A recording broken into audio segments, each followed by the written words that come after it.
This is the Other 23 Hours podcast. We're here to bring awareness to and reduce the stigma of addiction through an open dialogue about recovery.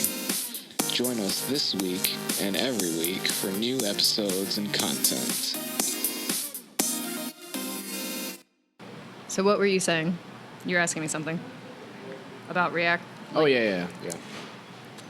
So the idea that you said that people have to limit their choices. We're just going to crack on pistachios while we're going to snack on pistachios while we're people are like, what is that cracking? All right. We're really hungry. All right. So I think the idea that, like, makes it hard in the beginning for people who are thinking about, well, I can never do this thing again, is that there's this psychological phenomenon, reactance, that we were just looking at. Yeah. And it's like, it's a negative reaction to a perceived limiting of options. It's like if someone says, like, don't go over there or something. You can't go out with him. Right. And then that's like the only thing you want to do. Mm-hmm. Because you're like, fuck you.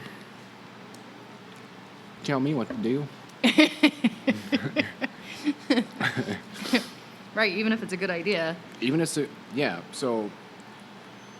a good idea, even if you know it's in your best interest, there has to be a little mental gymnastics or self-hypnotism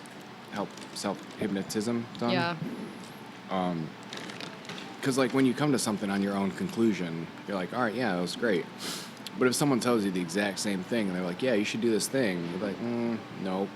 Right. I know it'll be good for me. I know it's good, but I'm not going to do it because you told me to.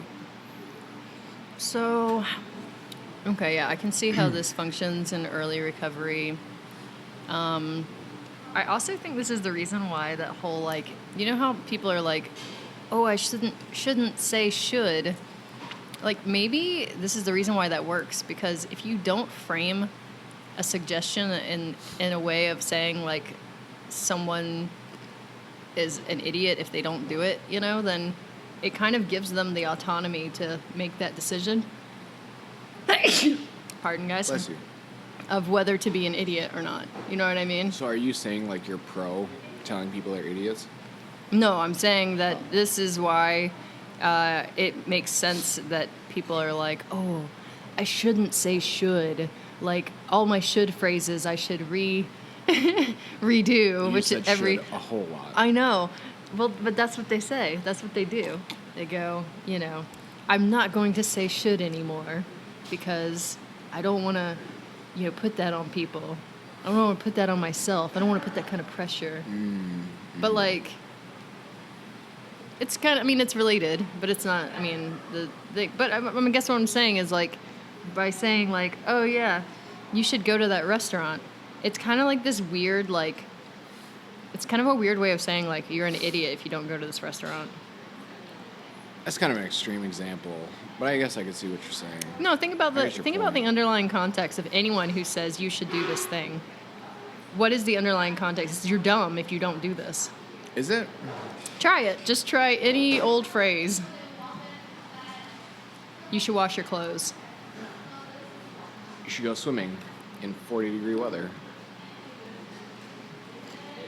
I think you just wouldn't listen to that guy. Fair? You should jump off a bridge.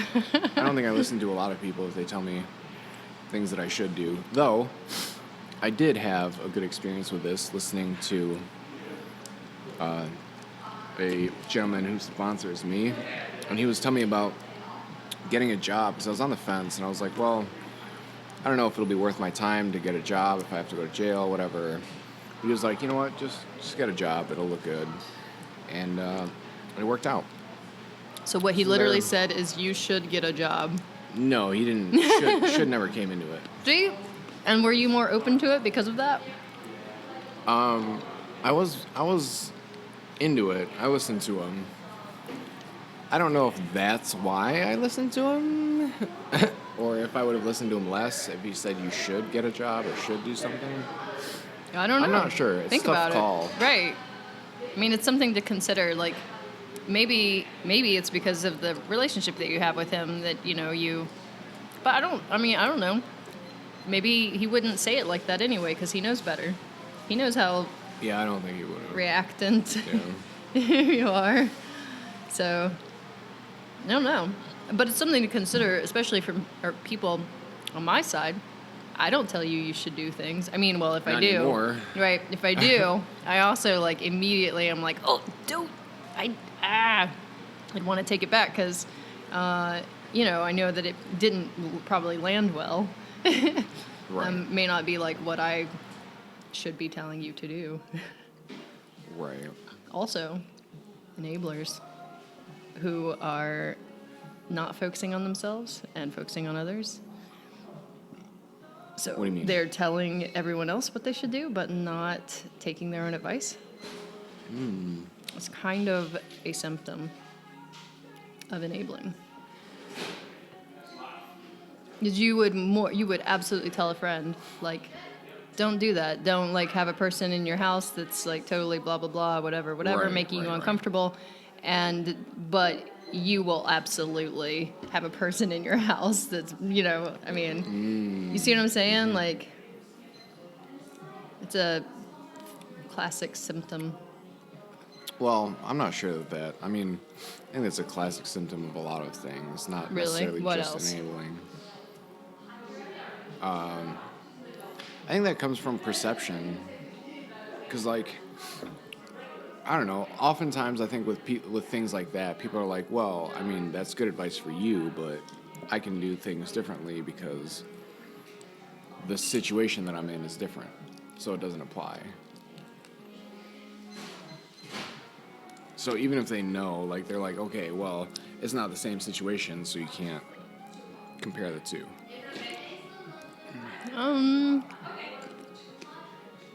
Yeah.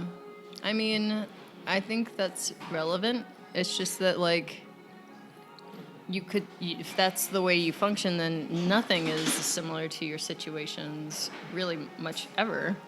I mean, even going to the SOS is not going to be a similar experience between people. So, like, nothing is the same. I'm just mean- saying that's their rationale for, like, doing what they tell you not to do. Okay. You know, because if they're like, "Yo, you shouldn't let someone like that in your house, or you shouldn't live with an ex or whatever," but they're doing it, they're like, "Well, yeah, you know, I know I told you not to do that, but I can because such and such. We're in a different situation. They're a different person. I don't know." Well, what do you think about that? You think it's relevant? That's a tough one. Do you think it's reasonable to comment on other people's situations that are similar to yours, but not the same? I think it's reasonable if you get asked to. Otherwise, Like they proposition why? you for yeah, your they're like, "Hey, advice what do you think and about this?" suggestions. Yeah. Then yeah, sure, go for it. However, if you just go up to them and you're like, "Let me tell you something," then maybe you shouldn't do that. I wonder if that ever goes over well. I don't think that's a thing. Probably not. It's probably not a thing. I mean, I don't like it when it happens to me. I'll tell you. You gotta come up Unsolicited here. unsolicited action. All right, reactants. Let's look at our thing again.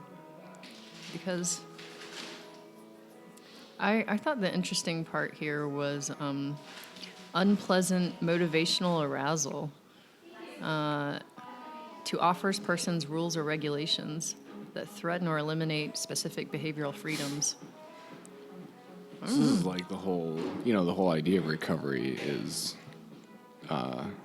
Limiting yourself? a regulation or rule that eliminates a very specific behavior.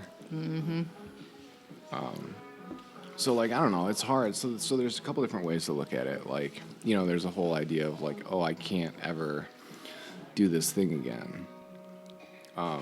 And, you know, eventually, ideally, that changes to I just don't do this thing. And that whole way to look at it is a big difference. I'm looking up how to overcome this. Reactance. Limiting psychological reactance. Let's see what comes up with this. I pushed it. I pushed the thing, didn't I? I didn't push it? I don't know. I Oh. don't think so. I didn't think so, but maybe you did. Hold on, let me, we'll take a pause. All right, we're back. So wait, what did you want me to talk about? All right. So you just mentioned the idea that, you sign yourself up for something or, start dating someone or something that, like, is at odds with how you see yourself or how you want others to see you. Mm-hmm. And then, you don't know that in the beginning until you get into it. And then you were talking about, like, taking a course load that was too heavy. Oh, right. Wait.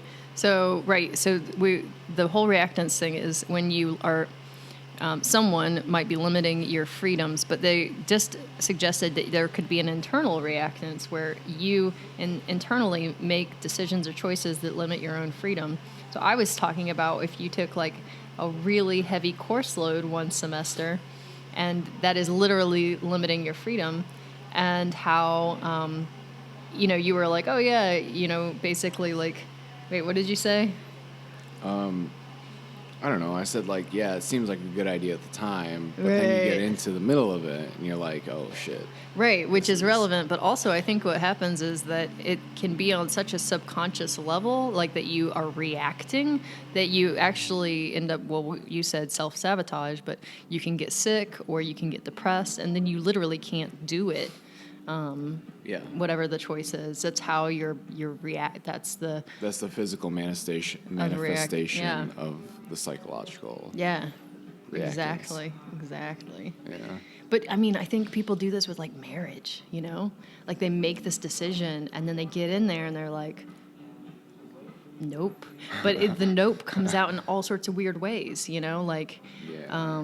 maybe like they start hating their job or their house, or like they start get real spending manic money. about they get real manic about things. Or I mean, I think it can just happen in such weird, functionally weird ways that we, like, express this reactance.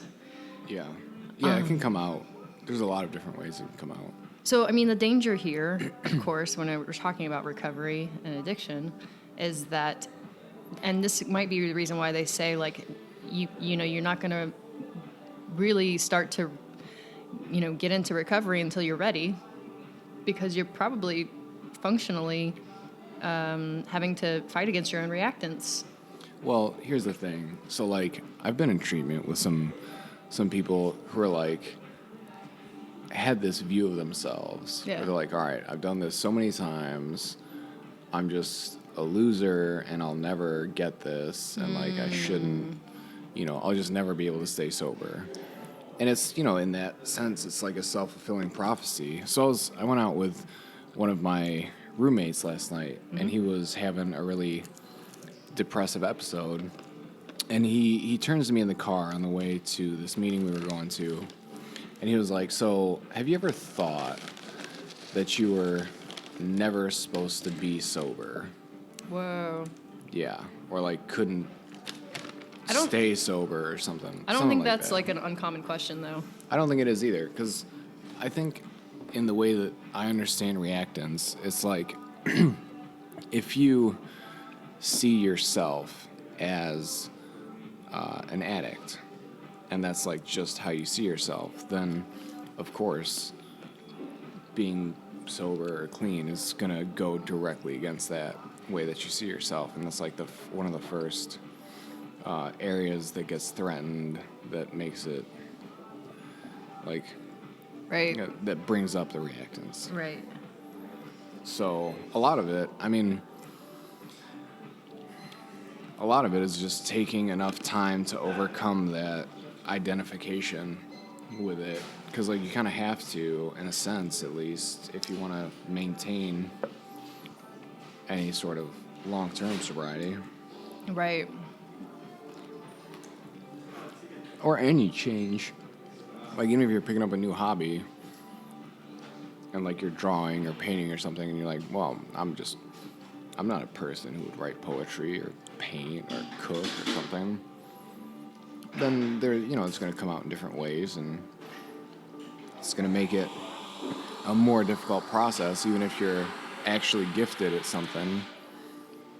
It's going to be a tougher process to get through, and see that point until you open yourself up to like, well, all right, maybe I can do this. Right. Yeah. Maybe I do this. Well, that's interesting because, I mean, that's kind of like, don't you think that's been kind of both of our experiences, is that the little ways in which we are able to affect change in our lives then change our perceived self, and then that perceived self can make decisions from a new vantage point of view, and then from there it just continues, like that's the cycle that continues, hopefully. Mm-hmm. But it can't, there can't be too much of a large change, because then you risk that reactance. Right, yeah. That's why the change has to be kind of incremental. Because like too much of a jump in the opposite direction is going to cause a, like, I don't know, kind of a blowback reaction, I guess. Now, I still want to talk about resistance in a future podcast, but I will say this kind of lends to that other thing that we were looking at this in this YouTube, which was, the person was talking about if you win the lottery, and it's such a large change from how you were living that you're not going to be used to thinking of yourself in that way, and that's why people just spend all the money and this just gets gone, because it functionally returns them to a state that they're more familiar with. And like this also happens with people dating. I mean, if you date someone that's like super fucking rich and you're not used to it, you might feel really uncomfortable. I mean, if that person, if there's patience and you can kind of see yourself and you become more comfortable with that, then you might be able to do it. But there's plenty of people who wouldn't be able to do it. They think they'd be able to do it, but... Right, they like the idea of it. They like the idea of it. In the actual practical application of, like, putting themselves in that situation, and this goes back to a lot of the, I don't know, identity, I guess I'd call it, like, how people see themselves. So, like, that example that you were talking about is, like, if someone just sees themselves as, I don't know, the guy was like, if you just see yourself as like no good son of an alcoholic or something, and you win the lottery, like that's at such odds with how you identify yourself that you're just gonna end up blowing the money. Like oftentimes, if you look at the news, like people who win big sums of money just end up losing it real quick, really quickly, because it's just at odds with how they see themselves. Or at least that's what we've come to believe. I mean, it makes sense. I mean, I'm sure there's other factors involved, and not everyone, it doesn't happen that way to everyone, but the majority of people who win large sums of money from the lottery don't end up keeping that money. But this is why, like, the whole psychology behind the positive frame of mind, and like this whole like girl boss, and like identifying with the things you want to become, is so powerful, because you have to have any idea at all and connect to what it is, the changes you want to make in your life, which I think is powerful in recovery as well.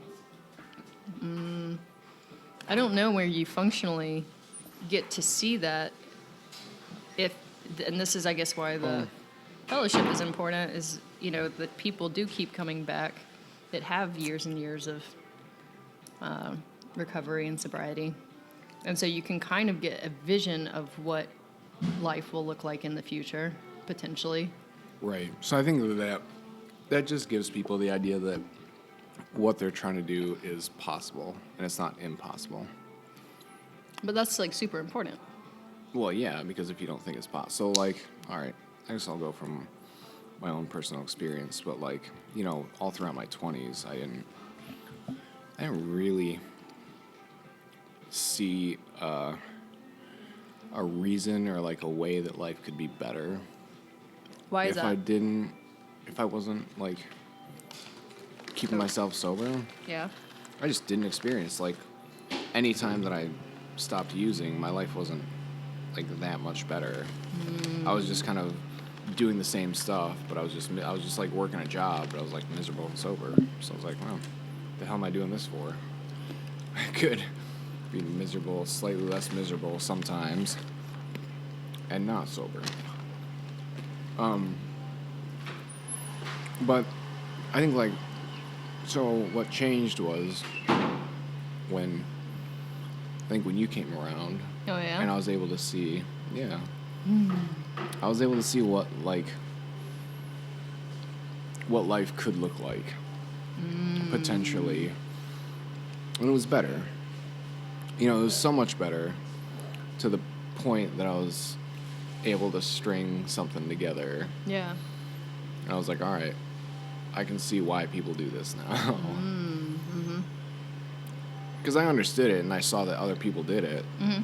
And I mean, in my head, a lot of times it was like, well, they can do it because, this or that reason, or they have kids, or they have, like, money and support, or they don't have anything better to do, or, like, they haven't had it as hard. Like, there were a million different reasons that they were different than me.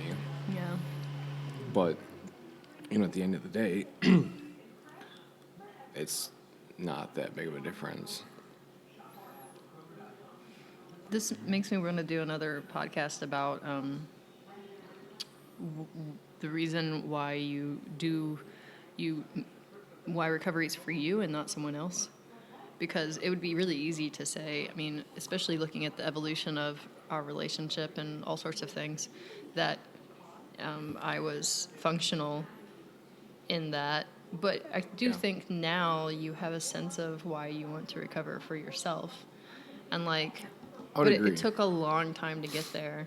So I'm wondering if, like, there can be what I'm going to call training wheels. Well, so, that so move there's you this towards that. There's this idea that you have to do it for yourself. But that's true. And eventually, yes, Okay. that's true. But I don't think you have to start there. Okay, but we should do this in another podcast. All right. Okay. We do this every podcast.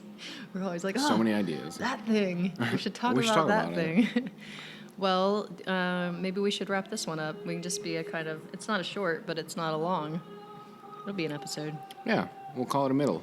We'll call it a middle. It'll be riddled with pistachio eating and coffee drinking and bathroom sounds. Random bathroom sounds. Espresso maker things. It's cool. It's like we're doing something somewhere. Yeah, it's this is more lifelike for you guys or something. It's like you're experiencing life with us. That's right. You're sitting right here on the other side of the table from us. Yeah. See? We're just sitting down and having a conversation. You're enjoying yourself. You like it.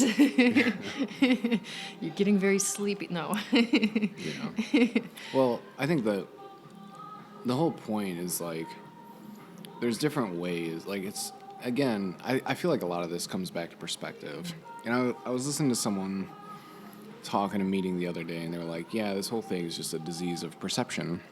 I think there's something to that because, like, the perception of why, like we just talked about, why you are staying clean or why you're using, the perception of, like, your quality of life, perception of, like, okay, I'm on probation or have legal issues that are limiting my freedom. It's like, okay, yeah, while those things are true, you can look at it like, all right, well, I just have different parameters to play in. And, like, how do I adapt to these parameters? Mm-hmm. So, I don't know, perception. It doesn't have to be a push and pull so much against your inner dynamic. Well, but, one of the things that was a consideration was the fact that that this resistance comes from, not resistance, reactance. Reactance comes from kind of that fight or flight, which is, a kind of biological lizard brain, could even be subconscious. Like, it's kind of like, something that kind of happens in the background. So, like, what do I want to say about this? While you're changing your perception, you can still be reacting. So I guess Yeah.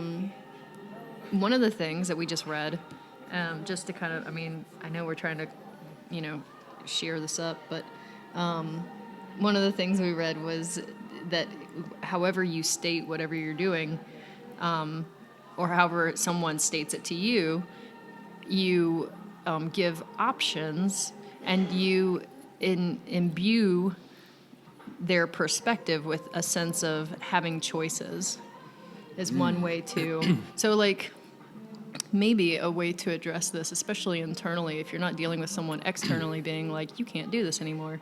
Or someone from your perspective Yeah. who is dealing with someone externally, instead of being like, hey, you need to do this, it could be like, well, you could Right. do this or that, and offer like options that aren't. Absolutely. From an external perspective, you can offer people options, and they'll have less reactance. Yeah.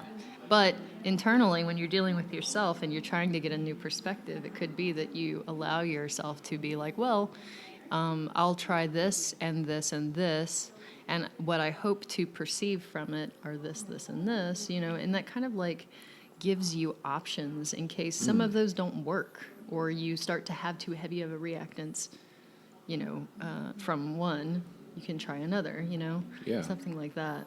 Yeah, not only that, but I had someone else who was like, well, so I was, they were talking with their therapist, and they were like, look, I'll give this whole sobriety thing a shot for a year. And if I'm still miserable, then I'll just go back to what I was doing. And they were drinking, so they was like, I'll just go back to drinking if I'm still miserable in a year. And that just left it open so that it wasn't like, you have that choice and that possibility. And it's not like you're looking at a life sentence of, never Right. doing this again. And it was just Right. like, well, I'm just doing this for a little bit of time. And if I don't like it, I always have the option to go back to this thing that I'm doing. But and that is true. But, when you're dealing with something like depression, Yeah. like, that gets tricky because the other part that comes into play sometimes, especially when you're going into like suicidal depression, is, well, I could just end it all, and so like, True. giving yourself ideally, options, maybe you give yourself options that are actually positive and go in the direction that you're hoping. So right. one of the so things. Yeah. All right. Go ahead. Sorry. You're all right. One of the things they were saying is that you still want to, if you're hoping that this person will make a certain choice or go a certain direction, that you give them options that generally go in that same direction. So this would be like, well, you've only got $5, but you can spend it on coffee or a bus ride into town or on a movie, right? Like, Sure. which Those are all options. positive. Yeah, which are all positive and basically help you only spend $5. Yeah. Do you know what I mean? Like, someone could get upset that they can't spend more, but at least they have options with that $5. Well, yeah. If $5 is all you have, then No, Lou, you're not getting it. I'm If not getting it. sobriety is all you have, your options might be I like, feel like that would be more like, hey, we're in this shopping mall, and you can only shop at these stores. Like, you can shop at this clothing store or this coffee shop, or go see the movie here. Well, but like, that's you're already really there. cool You're in this shopping mall, that you and that's the feel only that it's so place. expansive. But you have to remember, some people do not feel that it's that expansive. That's, They don't see the shopping mall yet. They see that you locked them in a room with nothing, and you're expecting them to entertain themselves. Right. Well, I don't know. That's why, like, community is really important. That's true. Because you have different perspectives from other people. He and just they're gave me like, the bug eyes. you have a different perspective from other people who think about some things and some options that you might not have. Well, absolutely. And Yeah. I think that that's what's really important, too, is that energy and that interaction can take you out of your perspective and energy and interaction of yourself. So, like, in that regard, talking to people, being around people even is very important. Yeah. But I am saying that, like, don't give yourself opposing choices. What? Now, why are these bug eyes so big? He's giving me bug eyes again. I think he's just messing with me. All right, so, but the point is to not give yourself opposing direction. So even though you can say, well, I'm going to just try the sobriety for a little while, and I can always go back to doing what I was going to do, that might work at first. But, I mean, maybe a better way to address it is to say, I'm going to try out sobriety for a little while, and if that doesn't work, maybe I will go back to doing what I do and trying medication, or, I mean, you know what I mean? Like, that look, maybe there's some it's- other therapy, yeah. or maybe there's something else to try. Why do you have to go, like, immediately back to where you were? That's the question. I guess I'm... All right, so, like, the whole idea is that, like, you try it, and, you know, your picture of sobriety can look like whatever. You know, I'm not talking about, like, you don't have to do 100% abstinence. That's not, like, if that's good for you, sure. If you want to, like, quit doing opiates and smoke weed instead and that works for you, cool. Do that. It's just finding a solution that works and that makes your life. Andrew is very open to lots of different things. I just want people to make their lives better and not kill themselves. That is true, though. And like, also... progress is progress, dude. And There's the changes are nothing to so say. incremental. You just never know what's going to make a big impact. Not only that, but, like, total abstinence is not for everyone. And I hear you. I understand that, and that's cool. It works for me. I'm totally not out abstinent. here. I don't drink nothing. I don't do nothing. What are you looking at me like that for? What do you think I Yeah, but do? that's cool. Same way for me. Yeah. But that's, it just works for us. God bless you. Thank you. I think it's the pepper on these Yeah, pistachios. I knew it's the pepper on this. We're eating She's eating salt and pepper pistachios. salt and pepper pistachios from Trader Joe's. Anyone who's into these knows they love them. But I find the people that are into these, like, they can eat the whole bag. I could never do that. They're so The salt peppery. and pepper it's too much, man. So I love peppery. pistachios, but So peppery. Anyway, all right. Is that it? oh yeah, right. So, like, the whole idea. One last thing is, like, the whole idea is, if you're gonna give this thing a shot for a year, like, give it a full shot. Like, give it a fair shot. So, like, go see a psychologist if you have other issues. Get some medication. Get on the medication, antidepressants, whatever you need, and, like, actually give it a fair shot. Don't just, kind of hang out, not take care of anything, and then be like, well, all right, didn't work.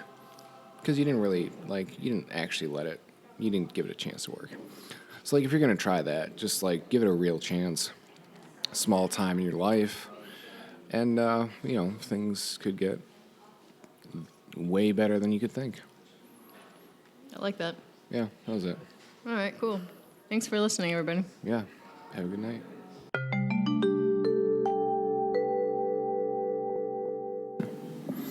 The other 23 hours is used for entertainment, informational, and educational purposes only. We are not medical professionals. None of this information should be used to treat or diagnose any illnesses. We are not legal experts and do not offer legal advice. Please consult your local physician or lawyer for your own unique situation. We do this every time. This is weird. Awkward.